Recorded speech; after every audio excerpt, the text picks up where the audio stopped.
जैसा कि हम सभी को जानकारी है, पता है, उत्तर प्रदेश में त्रिस्तरीय पंचायत चुनाव चल रहे हैं, जिनका प्रशिक्षण विभिन्न जनपदों में दिया जा रहा है। किस प्रकार से आपके यहाँ जो दिया जा रहा है आप अच्छे से जान रहे होंगे। यदि आप ले चुके हैं, प्रशिक्षण नहीं लिया है, या आपके में चुनाव अभी लेट है, बाद में होने वाला है, जैसा कि पता है 4 चरणों में चुनाव होना है। तो पहला चरण जो कि आपको 15 अप्रैल को होना है, दूसरा चरण 19 अप्रैल को होना है, तीसरा चरण 26 अप्रैल को और चौथा चरण 29 अप्रैल को होना है। तो इनके लिए हमें जानकारी ये होना बहुत आवश्यक है कि लिफाफे हम लोग किस प्रकार से बनाएं, किस लिफाफे में क्या रखना है। तो वो आप पूरा देखिएगा, और कितने लिफाफे बनाने होंगे वो पूरी कितने आपको वहाँ से मिलते हैं, उसी के अकॉर्डिंग आप अपने लिफाफों को तैयार करेंगे। सबसे पहला काम आपका ये होगा कि प्रत्येक लिफाफा पर जो भी मिला है इस टाइप का आप फॉर्मेट बना लें, जिसमें विकास खंड का नाम, मतदान स्थल का नाम, क्रमांक, बूथ संख्या, ग्राम पंचायत का नाम, और नीचे उसमें होना चाहिए आपका पीठासीन का नाम और मोबाइल नंबर। मोबाइल नंबर हो ना हो, लेकिन पीठासीन अधिकारी का नाम और साइन या फिर साइन या दोनों होना मस्ट है। यदि आप मोबाइल नंबर भी डाल देते तब भी चलेगा। तो पहला लिफाफा तो यहाँ पर पहला सबसे फर्स्ट जो लिफाफा आप बनाएंगे उसमें निर्वाचक नामावली की चिन्हित प्रति डाल देंगे। और ये चिन्हित प्रति कौन सी होती है? जो आपका प्रथम मतदान अधिकारी होता है उसके पास जो मतदाता सूची होती है, यानी कि वोटर लिस्ट होती है, तो उस प्रति को डालना होगा जो उसमें चिन्हित हो जाती है। कैसे चिन्हित होती है कि जैसे कोई मतदान कर्मी जब आता है, मतदाता आता है और वहाँ पर अपना वोट डालता है तो उसको लाइन कर देते हैं, और महिला होती है तो उसको टिक भी कर देते हैं। वो वाली प्रति इसमें डालनी होगी पहले लिफाफे में।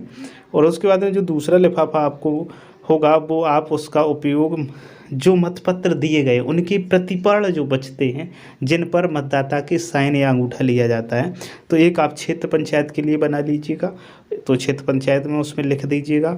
दूसरा आप फिर से लिफाफा लीजिएगा, उसमें जिला पंचायत का बना लीजिएगा, उसमें जिला पंचायत वाले जो मतपत्र के प्रतिपर्ण उनको रख दीजिएगा।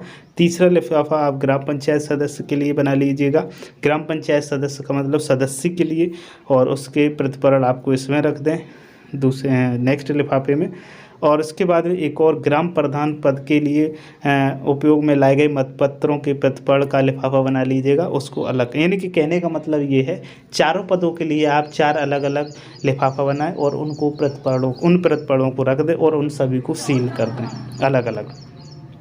इसके बाद में तीसरे टाइप का जो लिफाफा होगा वो उपयोग में ना लाए गए पीठासीन अधिकारी के हस्ताक्षर युक्त मतपत्र, जिन पर पीछे मतपत्रों पर सुवर्णिक सील लगाई जा चुकी है, लेकिन और उस पर पीठासीन अधिकारी के साइन भी हो चुके हैं, लेकिन उनका प्रयोग नहीं हुआ है। तो उसके लिए भी आप 3 लिफाफे बनाएं, 4 लिफाफे बनाएं ग्राम पंचायत सदस्य के लिए।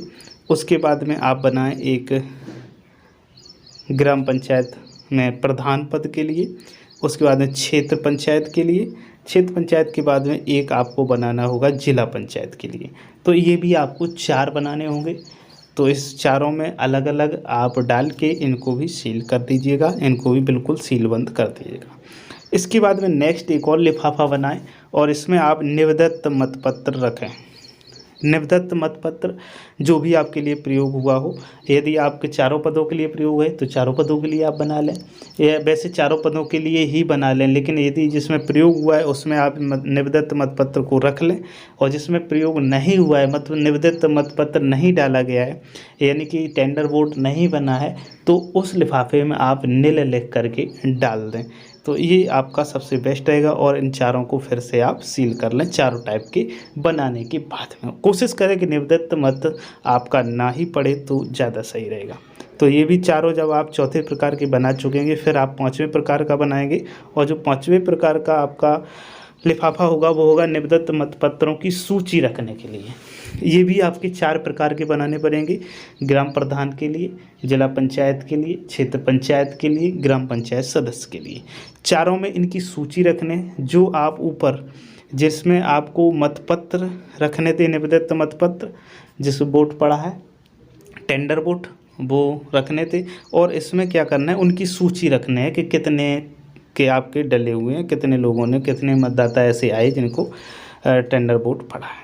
तो ये भी आपको 4 बनाने हैं। 5वें प्रकार के ये लिफाफा थे।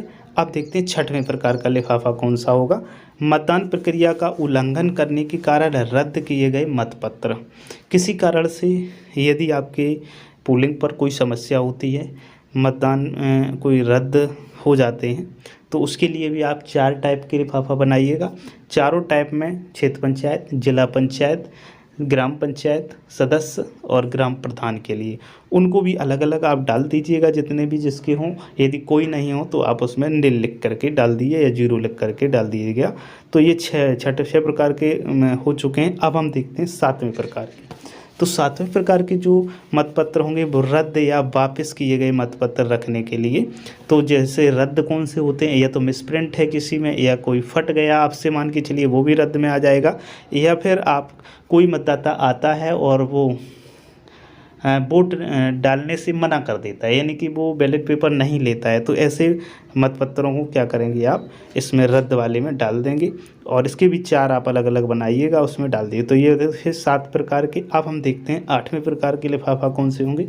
उपयोग में ना लाए गए मतपत्र, जो बिल्कुल प्रयोग में नहीं लाए गए, यानी कि जैसे आपने वहाँ से लिए थे और वैसे के वैसे रखे हैं, ना तो उसमें नक्शे सील लगी है, ना पीठासीन के हस्ताक्षर हुए हैं, और ना ही किसी मतदाता को दिए गए हैं। तो ऐसे मतपत्रों के भी आपको 4 लिफाफे बनाने, ग्राम पंचायत के लिए, ग्राम पंचायत सदस्य के लिए, ग्राम पंचायत प्रधान के लिए, और उसके बाद में क्षेत्र पंचायत सदस्य के लिए, और उसके बाद में जिला पंचायत सदस्य के लिए। तो इस प्रकार से ये 8वें प्रकार के हो गए। अब हम देखते हैं 9वें प्रकार के, यानी कि 9वें जो लिफाफा होंगे वो कौन से होंगे, उनको देख लेते हैं। तो 9वां जो लिफाफा आपको होगा वो होगा मतपत्र लेखा का। तो मतपत्र लेखा क्षेत्र पंचायत, इसमें भी मतपत्र लेखा के लिए भी आपको 4 प्रकार के बनाने होंगे। 4 प्रकार के लिफाफे आप बनाएंगे, चारों में अलग अलग क्षेत्र पंचायत, जिला पंचायत, ग्राम पंचायत प्रधान, ग्राम पंचायत सदस्य अलग अलग डाल देंगे उसमें मतपत्र लेखा। और ये आपके 100% चारों होने ही चाहिए, क्योंकि मतपत्र लेखा सभी के अलग अलग बनाने पड़ेंगे। तो ये तो थे 9 प्रकार के मतपत्र लेखा की बात। अब हम कहते हैं 10वें प्रकार के जो लिफाफा होता है उसको देखते हैं। तो जो 10वां प्रकार का लिफाफा है वो पीठासीन की डायरी। तो जो पीठासीन की डायरी भरी जाएगी उसमें आप नोट करिएगा, जो भी नोट किया है उसके लिए एक लिफाफा, और उस लिफाफे को आप खुला रखिएगा, इसको आपको सीलबंद नहीं करना है। जबकि आपको 9 पत्र जो ऊपर मतपत्र लेखा है इसको भी आप खुला लिफाफा ही रखें मतपत्र लेखा के लिए, जो 9वां प्रकार है। और उससे पहले कि 8 प्रकार तक के आपके लिफाफों को क्या करना होगा, आपको सील करना होगा। तो ये सभी सांविधिक लिफाफे के अंतर्गत आ जाते हैं। तो इसके अतिरिक्त जो भी और अन्य लिफाफे बनने हैं उनको अब हम आपको बताने वाले हैं।